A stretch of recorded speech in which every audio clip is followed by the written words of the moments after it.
right, good evening. I'd like to call the May 17th North Bend Planning Commission to order at 6:30 P.M. We'll start with the commissioner roll call. Brian, Present. James, not present. Olivia, Present. Juliana, Present. Hannah, Present. Susan, and Earl. Carol, I'm here. All right, Errol, I know you still. All right, so we have a forum. Our next topic is public non-agenda items. At this time, we'd like to consider comments that are from the general public regarding non-agenda items. As a reminder, there'll be no dialogue between the commissioners and the public. The commissioners are listening and considering your comments. We will take 3 minutes to hear your comments. First, state your name and address for the record, and is there anyone who'd like to speak? Valerie, Jane? No, I'm just gonna listen. Thank you. Okay, great. All right, well, now we're gonna close the non-agenda item at 6:32. Now we need to review the minutes from the May 3rd meeting. Have all the commissioners had a chance to review it? Are there any changes? Any comments on the minutes from our previous meeting? All right, anybody like to make a motion to? Who wants to make the motion to approve the minutes? Okay, I'll go ahead and make a motion to approve the planning commission meetings for minutes for May 3rd, 2023. Correct, and a second. All right, we have a move and a second. All commissioners who'd like to approve it, say aye. Aye. Any nays? All right, it passes. All right, our next thing up is to go over the comprehensive plan, 2024 update scope and public participation plan. And I guess I'll hand it over to. All right, do we hear a motion to approve the 2024 amendments to the comp plan?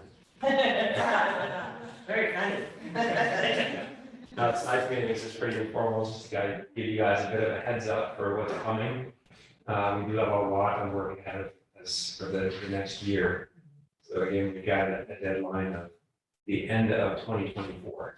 And to get there, we have quite a few things that we have to do under the Growth Management Act. So the state provides periodic amendments to the Growth Management Act. And in this cycle, there have been a lot of amendments. So just to kind of start off with the overall framework of what we're doing, we're trying to just do what we need to as the first priority. So anything that's required under a GMA amendment, or for consistency with one of the amended countywide planning policies or multi-county planning policies, which we have to comply with, that's our first priority. So we'll do that. We want to keep our focus and scope limited to what we need to do. And so we're not planning to do a major rewrite. We're planning just to do amendments to the existing chapters as much as possible, just to keep it moving forward. Where possible, though, we do want to streamline. So if there's redundant policies or policies that really don't have significant meaning, we'd like to reduce that just to be able to keep the comprehensive plan a fairly concise document. So then within each of our elements, I was just going to touch on some of the things that we need to do. The land use element, that'll be a major update. So part of those requirements under the Growth Management Act, there's a lot of new things addressing housing affordability. So one of the first things is the GMA required counties to establish targets. Well, there has always been targets for residential capacity. What they're doing this time around is they're actually divvying that target up by affordability level. So I think you guys have been aware of this with the housing action plan, that at different levels of area median income. So that like 80% of area median income, 60%, at 30%, whatnot. There's specific targets for North Bend that we have to achieve. So what we have to do is show that we have land capacity in our zoning to be able to accommodate the types of housing that correlate with those different types of area median income levels. So we've got a whole lot of single family zoning, but that's not going to achieve your 30% AMI. You just can't do affordable housing with big single family. So that's one of the very first things that we're gonna do is an analysis of our zones. We're gonna hire a consultant to do that, and they will look at the housing types, and at our capacities with vacant and redevelopable land within each zone to determine if we have capacity for each of those income levels. And where we don't, that then becomes an action item for us. So we'll have to look at our land use designations, and then following from our land use designations, our zoning. And amend both of those to make sure that we have capacity. Can that, when we look at that, if you rezone something, can there be like a recipe of like blending those household incomes or into the same zone? Yes, Mhm. yes, so in the samples we've seen in the work studies, basically, any multifamily zone can meet 0 to 80 with, you know, basically, we need something other than single family to meet that with subsidies. We know that it can't be done without subsidies, and they're aware of that. But most multifamily densities in this area should be able to meet most of the lower income AMIs with subsidies. We're able to get habitat, so we know it can be done at that density. So we do have a lot of capacity in our downtown commercial zone. We allow multifamily residential there, and we have size limits on this, the amount, the square footage of those units. So that naturally lends itself to more affordable housing types. We're also likely to explore considering the zoning out of the outlet mall. If we were to rezone that, currently that doesn't allow any residential. And if we were to allow some multifamily or mixed use within that, that could help reinvigorate that with maybe like a new urbanist type of development. While also increasing our capacity for housing. So that's one area to look at. Another one though is going to be the middle housing. So that's one of the big missing components in North Bend. So one of the things that we'll likely be looking at is our cottage residential zone. Currently, that just allows cottages. We'll likely be exploring opening that up to other housing types that are within the same density range of cottages. There's also a number of policies that the state is requiring or through countywide planning policies about displacement. So racially disparate impacts, displacement, and exclusion in housing. So there's been traditionally single family zoning can be exclusionary because it's only allowing a certain product, which then kind of focuses on a certain income level. So we need to look at our policies to find out if there are exclusionary things that we need to address through zoning, through other policies. That's a new major focus of the GMA amendments and the countywide planning policy amendments. Then we just have a lot of cleanup to do in our land use settlement as well. So we've got some previous zones that we've changed. We used to have a neighborhood business, or we still have that one. We used to have an urban separator overlay zone that was between the downtown and the Meadowbrook area. We've eliminated that in our zoning, so we need to go back and eliminate those references in our comp plan. We created a new neighborhood business 2 zone that replaced a lot of that. Likewise, we have a number of existing overlay zones. So we've got a neighborhood business overlay zone. You can see all the cross hatchings, not the ones in yellow, but the others. So those are all overlay zones of one form or another, and we're trying to simplify that and just go to basic zoning.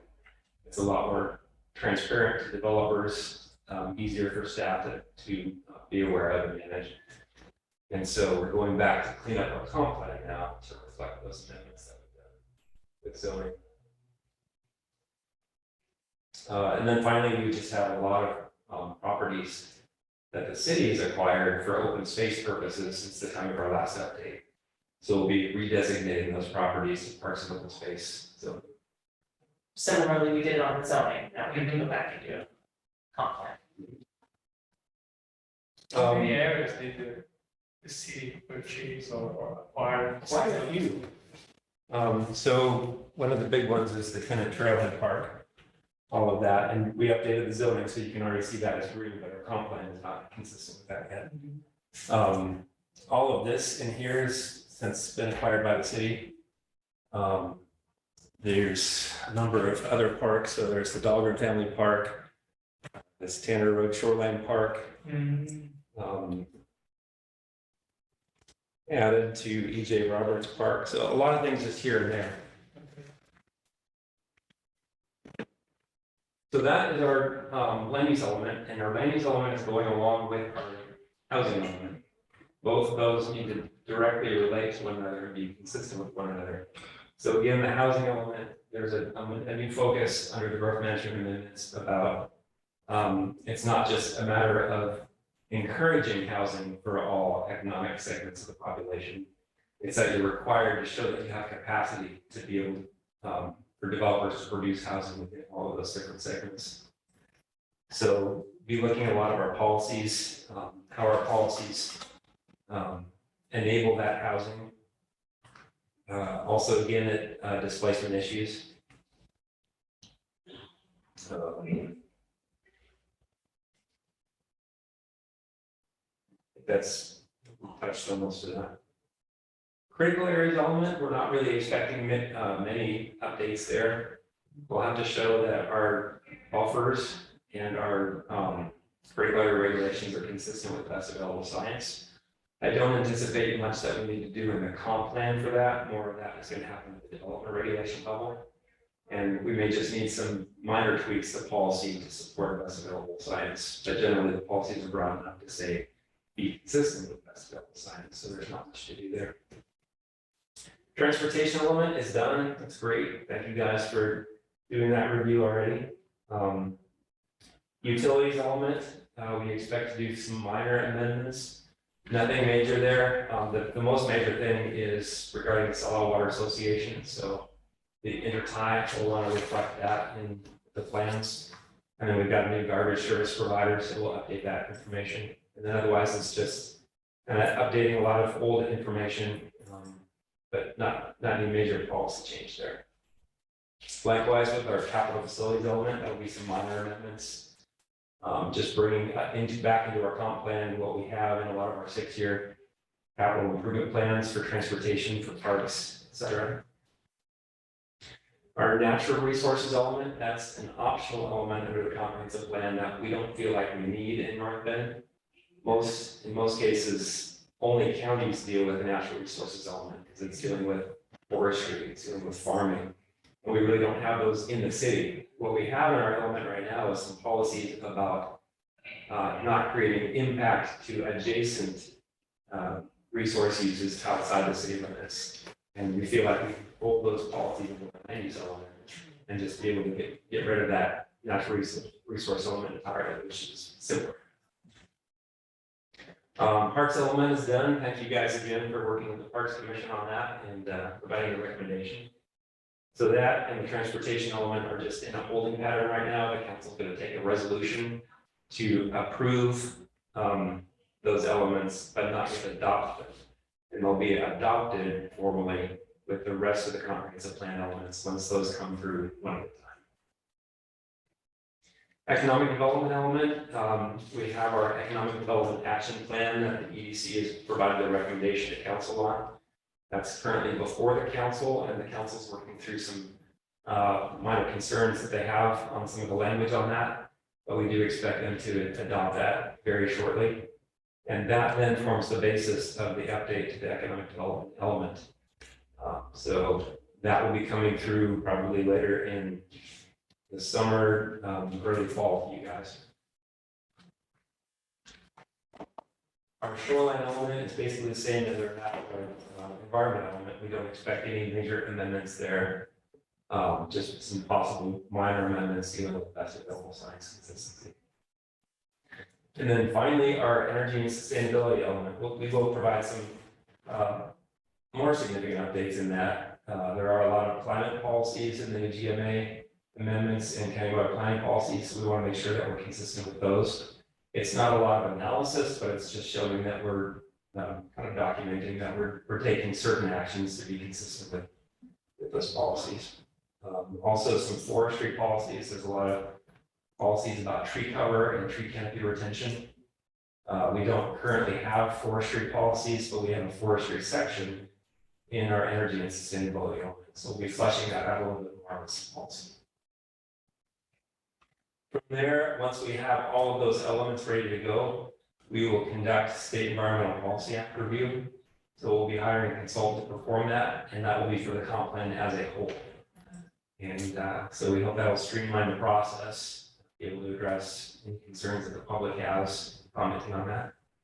And then the whole package would then go to council, hopefully probably about August or September of next year, so that we can get adoption, address any last minute issues, and have it fully adopted and ready to go to the state before the end of that year. At the same time, we have to start our municipal code amendments. And that's to carry out anything that's in our comprehensive plan for consistency. So with those amendments for that potentially to zoning for housing issues, we're amending our zoning code at the same time as we're amending our land use designations. So that will probably follow a little after the comp plan, because we don't need the article before that was there. So that kind of covers what we're planning to do. I also included our public participation plan there, just to let you know a little bit more about who we're reaching out to, how we're reaching out, ways the public can participate. So we've got a number of stakeholders identified there. That's the tribes, the state and local agencies, utility providers, school district, side view, local business associations, environmental groups. So if there's anything in there that you feel like we haven't covered that we should be reaching out to, let us know. Right now, this week, we're sending out a kind of a scoping letter to the public. Well, possibly. I'm trying to make sure we have the most up-to-date address labels, so I'm waiting to hear from the county GIS, so it could be next week.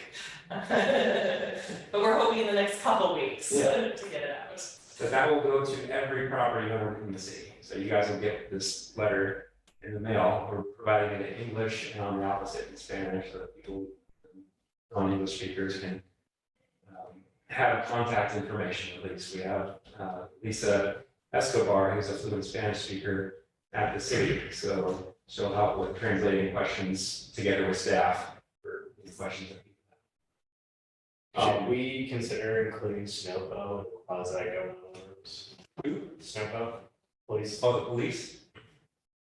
The reason I raise that is because we mentioned like looking at possibly the outlet center, right, which is obviously a crime issue.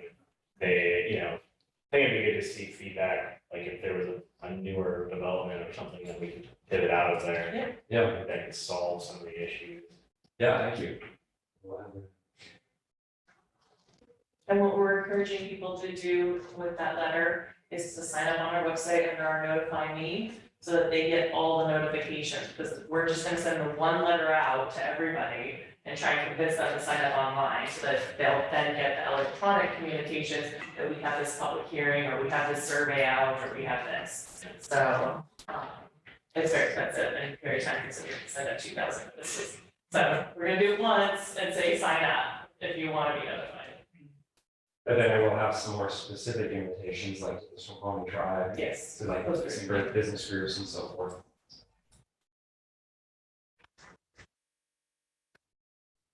All right, well, I think that covers what I wanted to touch on there. So I wanted your input. If you see anything that we should be addressing, obviously we have to prioritize our time to what we need to do first, but if there's opportunity within that to provide some amendments to the comp plan, we want to hear from you, and like, this is not the only time you can tell me something. So yes, your purpose now go read the 500-page comprehensive plan and let us know what changes you think is needed. But generally, the big one, as we talked about, is gonna be the land use and housing. I'm hoping after we, like you mentioned, a consultant will be going to council for direction. Once we know how much we need to rezone. And, see where their priorities are. To do that, then we come back to you guys with the public hearings, and then you guys make a formal recommendation, on what makes the most sense. When do you find out the numbers of what we need to reach? I don't know, my consultant just backed out on me and I'm trying to find another consultant now. That's all the question, if I Yeah.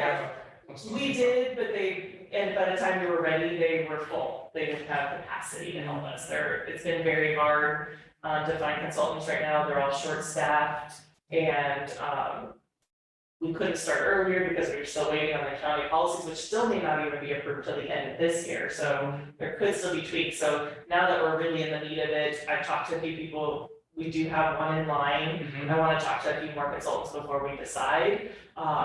But so I do know we will have a consultant, because I did talk to one that I'm comfortable with, and but we've got a few more meetings in the next couple of weeks before I'll sign a contract to move forward. And we're telling them we wanna be ready for a council work study around September, so Does the 30% include the urban growth boundaries or? it could, Not include? it could include rezoning Okay, urban growth boundaries for future annexation. okay. Yeah, I'll be curious to see.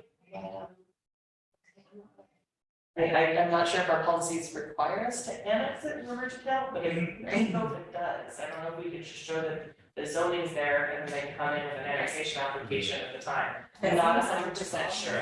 Yeah, I think that's the case, because the estimate that the county provides, our targets include the area of the UGA. So- Right. So it should, That but makes sense. So we could, you're saying that we could be, or we could qualify by just identifying. by rezoning it, right now, most of our UGA is zoned restricted or constrained low density. If we find some areas that we think could be medium density or high density residential, we could zone it like that to show that there's capacity there. I have a question on how do we defer, I'm assuming there's some state and federal agencies on that, but how do we define critical areas exactly? So they're defined by the state. Okay, so we're just working around what we're doing. Yeah. Actually, okay. So we have the ability to adjust our buffers as long as we show that that's consistent with best critical science, but that's a little bit of a difficult process. Generally, you kind of follow. Sure. We did our last update to our curricular areas regulations probably about 6 or 7 years ago, so I don't think we're very far on board. Expect maybe major changes there. Yeah, I guess what I was thinking was, even in those 6 years, does FEMA or does anybody view like a higher wildfire risk in certain areas? that may Wildfire- expand critical areas?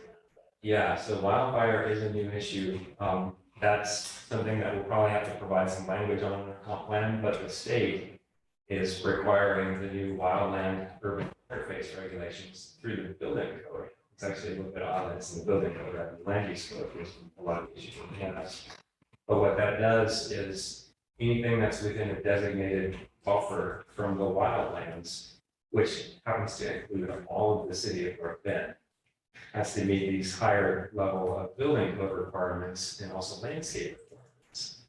So it will have an impact. So So it's kind of also some setback from the critical area or filtered out or some sort of yeah, buffer to. yeah, so clearing vegetation, you're not supposed to have heavy vegetation around the building. There's also some limits on separation of trees from buildings and trees from one another on the property. So that's something that could filter down to changes that we need to do to our tree retention code. But there's also a possibility that we could require still the landscaping and then there is a more expensive construction. So, Yeah. so there, it's not necessarily always everything. For instance, if you sprinkler the building, you can do almost anything. And so there's gonna be a balance that we'll need to figure out that makes the most sense to keep the regulations we want for tree coverage. And what that means in costs to construct something. Yeah, no, So- it definitely kind of makes sense that it's in building code, or at least I should say, I'm glad it's in building code, because my concern was that it would creep into the areas that we're gonna view as potentially smaller for this, and areas get smaller when we keep working code. But it doesn't sound like they would creep in. The critical area wouldn't expand, it would just be code related, like not for the wildland interface, so the critical areas buffers are already set, and that's what we would discuss, what makes the best available sites for buffers. So that wildland urban interface doesn't do that, it doesn't create to buffers. It does sometimes in big areas where you're adjacent to large forested areas, sometimes you have to have a break, a 10-foot break with no trees, could be just ground cover, so you might see a weird, not what we're used to with the trees going right up to the back fence. There may need to be some sort of break so that there's a natural break before the fire, so the fire doesn't jump as easily. So there's that kind of, there could be some, ground cover only buffers or certain, less burnable material in between when you have a really heavily wooded area before you get into the backyard and things like that. One of the interesting things that I found in reading some of the materials on that is it's not just to protect the house, it's the converse too. So it's to protect the House forest, fire. so that somebody has a backyard brush fire, Yeah. it doesn't get out of control over that. Yeah. Yeah, so that could come into play when we start talking about density and how when we're looking at something, because the buffer that you're talking about could make it, it depends on the layout. You're right, it could, because if you could build concrete lines and that happens to be a forested area and you need a buffer, then yes, you might end up needing to be denser in a smaller area of the same property. But a lot of times it's a similar code to, it's an ICC code, so it's a nationwide code, and so I've dealt with it in California based on the version they adopted. And so you do see, a lot of times sometimes it's just, you can go to the fire department and show, like if you're doing a subdivision, and show that there's no risk, even though it's on the map, to the interior houses. But then you have to do special finishing on the exterior, on houses on the edge of the development. Because you go both ways for fire to spread in or out, so a house would be built cheaper in the middle than it might be built on the outer edge. But our whole city is in the map, but there are ways, my understanding is to, with science, show that there's not an effect on a specific property and that code wouldn't apply. And I believe they go through the fire marshal to get that authorization kind of thing. So those are all things that we have to figure out, and we're trying to learn exactly how that's all gonna work. And what to do, so even though our whole city's in a map, I have a feeling a lot of our downtown properties will be able to show there's no real wildland interface. But there are gonna be areas that could have wildland interface.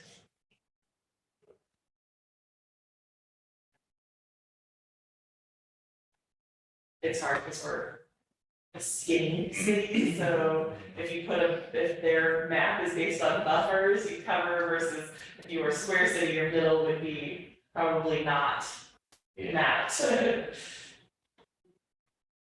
When we get into the downtown multifamily discussion, we have some historical zoning or something, right? Very small block, it's Is it just a small one? It's a small block. Okay. And is that pretty much, is that kind of written in stone, or are there amendments to even the historical that you could make? Are there elements to the I'm building sure that are there's a historical? whole process to expand our historical district if we wanted to do that. Well, I guess the reason I mentioned, so like in San Francisco, when we were going to development, the Presidio, which is a national park, is majorly historic, right? But they retrofitted a number of those buildings.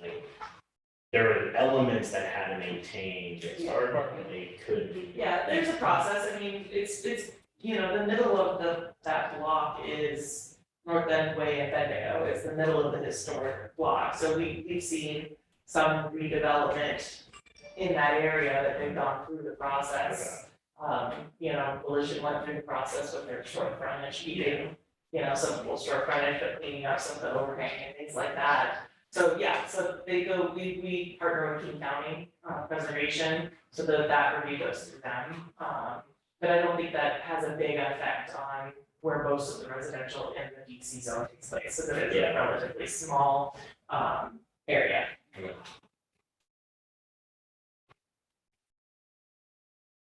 And what will be our next topic to discuss in further?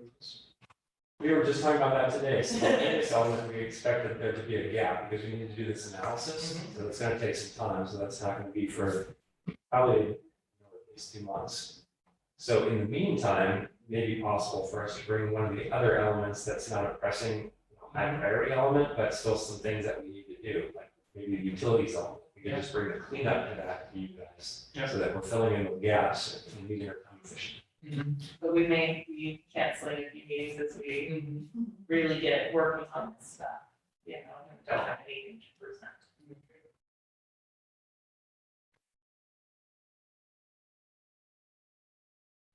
Any other questions on the update? Big one. It is. Enjoy. We get the easy part. Just gonna look at the schedule.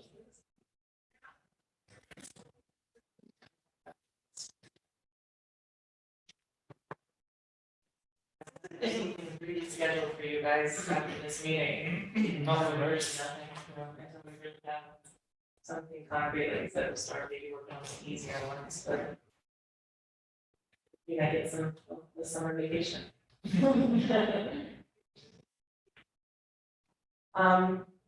Any other questions before we move on to legislation? No? Okay. I provided you the AWC hot sheet, the last hot sheet of the session. I use their hot sheet because they represent cities, and so a lot of the things that they worry about are the same things that we worry about, and they've got legislative people that we don't, you know, have to get out there and lobbyists that we don't have as a small city. So I wanted to give you something to look at the bills, and understand what we're dealing with in general. Yeah, this is great. Okay. Anytime, I think the links work, that if you shift and click the bill, it'll take you to the state website with the bill where you can read the final adopted legislation. Assuming it got approved. I don't think they put out a hot sheet kind of at the end saying what did pass and what didn't, so some of them that say may awaiting may have never made it through. You would have to go see if there was a passing within it. Some of them do say did not advance by the cutoff deadline, so you know those didn't advance. How often do they update this? This was issued weekly during legislation. Okay. So this was the last one they issued in at the Monday right before the end of session. So April 17th was. It should have been, no, maybe it was April 17th. Didn't it send back on the or not? Well, like I said, I think there was still like literally a week after this was released that they don't produce a final one once legislation ends. I think that was just sent something out. So yeah, so you can, like I said, if you click on them, it'll tell you whether it passed. You know, so I just clicked on that first one, 5532, and it shows you it went to session law and fully passed everywhere. And so, you know, I wanted to give you something, the biggest one that I think is going to affect us, which actually might help with some of our numbers, is the one that they were opposed to, HB 1337, which mandates us to at least 2 ADUs per residential lot. So, and some other development regulation restrictions on ADUs that will trigger our change. I believe that one requires us to do it within 6 months of our deadline of our comp plan, so it won't be due till July 2025, but we, again, by changing it possibly as part of the comp plan, we might be able to say we've got 2 ADUs per lot out there possible, that could be affordable housing, you know, so it might be something that we consider doing earlier if it can help us meet our numbers. So I'll be happy to answer any questions you might have. The big one that a lot of cities were talking about was 1110. I hope a lot of people are talking about 5770. That's a lot. 57. Property tax gains at 3%. 1110 is the one that requires Basically removal of single family zones in certain cities, we do not meet the size requirement to do that. It's 25,000 is one threshold and 75,000 is the second threshold. Although if you're a small city and in a contiguous UGA, you also have to meet it. So had we been touching this UGA with Seattle, we would also be subject to it, even though we would be a small population city. Because our UGA is disconnected, we are not subject to 1110.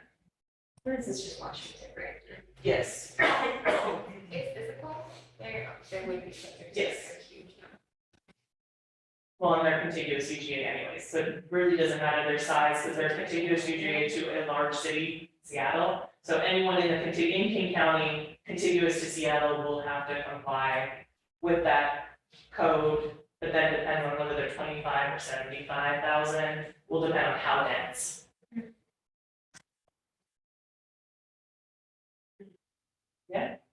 How much dense now? I mean, it just shows that they're taking this seriously. Yeah, I mean, it's removing single family. Basically, the smallest one means that you have to allow a duplex in every single zone in your city, if you're under 25,000. If affordability is included, you have to allow up to 4 units.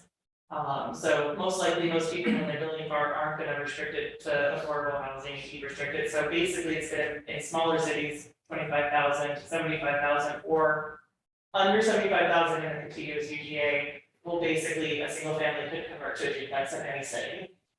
And then have to allow it. They still allow a single family building if you want to. Yeah, you don't have to convert your to a duplex, you can build a single family if you want, but you have the right to build a duplex. And then over 75, I think you have a right to build 4 units in a lot, and up to 6 if you deed restrict. So, What's the minimum size of the lot? it doesn't matter. It's, That's left to the local jurisdiction. yeah, Okay. There would be a lot of this community, like kitchen, bathroom, thing that I said, I was just surprised. Crazy, can you imagine this, like, quadplex up there?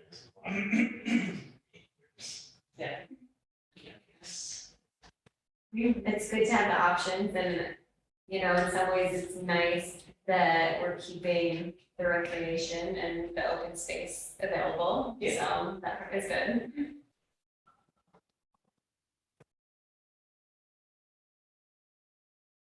and if you have any questions anytime on the bills, feel free to reach out. I'm happy to research and let you know. So that would include, does that include county land then? Generally, no, because the counties are Considered pretty rural. Right, okay.